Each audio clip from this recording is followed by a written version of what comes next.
Hey everybody, it's your man James, Mr. Quinn Treasure, back again with some more video action for you. This is another one of the live stream carve outs that I told you about last time when you saw one of these. Is a one where I talked about some artists and their artwork, pieces that I've owned or have owned. This is another one of those. Today we're going to be talking about the great Jackson Guice. This is the piece we're going to be talking about today. It's a piece by him, one of my favorite artists of all times, and so certainly I'm going to enjoy this one a lot, and I hope you do as well.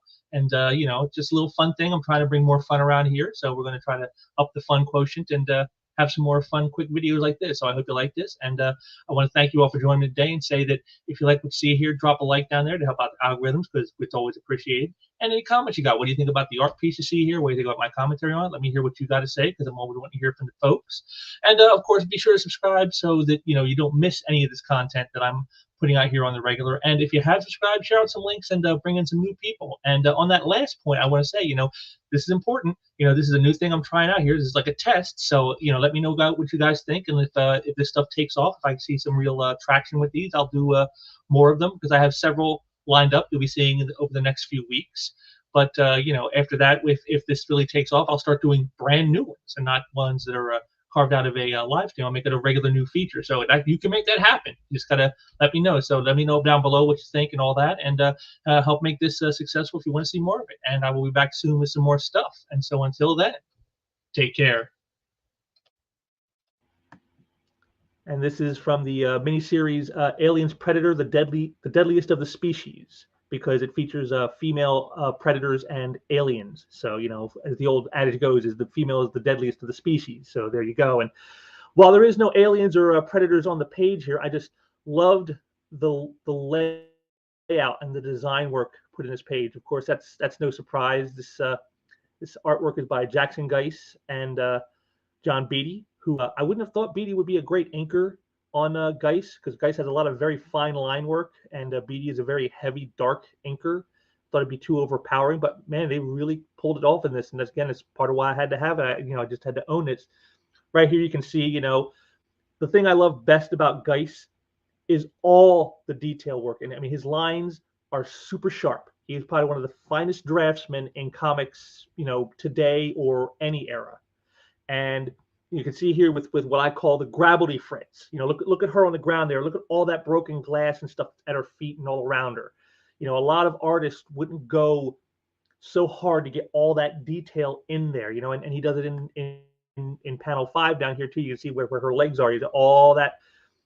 That's something a lot of guys would overlook. But Guice, this is like his stock in trade, is getting all that little fine detail in there. I mean, you really feel like if you rubbed your hand across the image, you would feel the pieces of glass brushing up against your hand. I mean, that's the kind of level of detail that you really don't see a lot of people put in the production of the art today. I mean, if you look at modern stuff and then you look at this, it's a night and day difference. And it's one of the reasons I've always loved Guice's work ever since I first got seriously into comics. Like I said, these bottom panels, these show you how well he actually blends with someone like John Beatty. Now, Beatty has worked on guys like Mike Zeck and Kelly Jones. He's a very heavy inker, and I would think that would be too much for like drowning out a lot of the fine detail of Guice. But he doesn't do that. He uses a slightly lighter touch, but he can pump it in when he needs to, like on the 7th panel here with the shot of her almost completely enveloped in darkness. You just see the highlight of most of her face and a part of her torso. And I just love the dialogue that goes with this by Chris Claremont, who wrote it. Mr. Verbose, as a lot of people call him, but man, when he puts it on, he can really do it. He goes, madness upon madness, I start to wail. It's like the classic tale. It's like the tales of classic hell. Each circle of torment gives way to one immeasurably worse. And just like that look in that 7th panel there, with all the shadow around us everywhere, she's like enveloped in shadow. That is a very well done. That's the kind of thing where like an inker could really go overboard and ruin an image like that, and yet it gives you the feeling of terror that she's talking about in the captions. And it's a very, very subtle thing for an inker to have to pull off without overpowering the penciler too much.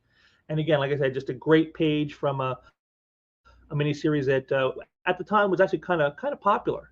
The Aliens and Predator stuff in the early 90s was actually pretty popular. This is from 1993. So great stuff.